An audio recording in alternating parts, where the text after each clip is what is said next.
Do you know that you can be in the midst of so much pain, betrayal, disappointment, hurt, and storm, but yet in the midst of that, the hand of God is still upon you. God is still with you. Many of us often judge our life based on our current predicaments. Maybe you're praying to God for a job.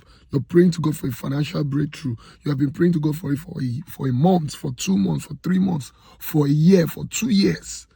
And the situation hasn't changed. And immediately we conclude that because of the situation hasn't changed, maybe God has turned his face from you. Maybe God is not with you.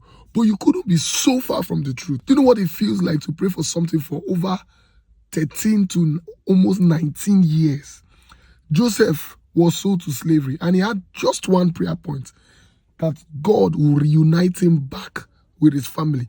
And even we see it even when he was with the cupbearer, and he asked him to entreat the king on his behalf. Meaning this was the one thing he had. For years he prayed about this one thing, and nothing changed. For first year, second year, 13 years, even it took about 19 years or thereabouts before Joseph was reunited with his father.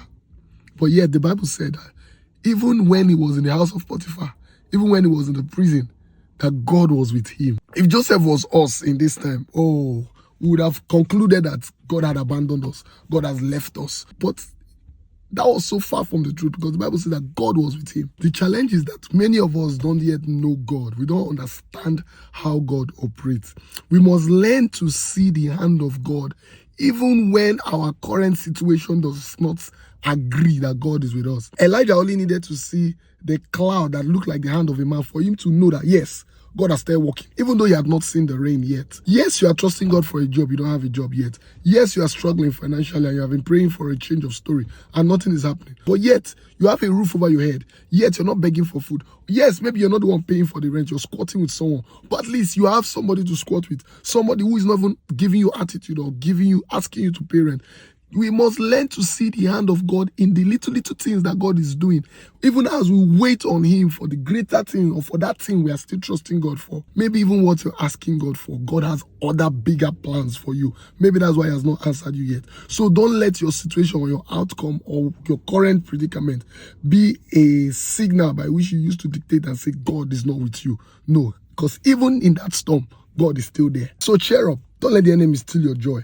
Even in that pain, in that storm, in that hurt, in that delay, in that disappointment, trust that God is with you, that the hand of God is upon you. It might not look like it now, but you will soon see. Though it tarries, the Bible says, wait for it. In the end, it shall speak. Your God back.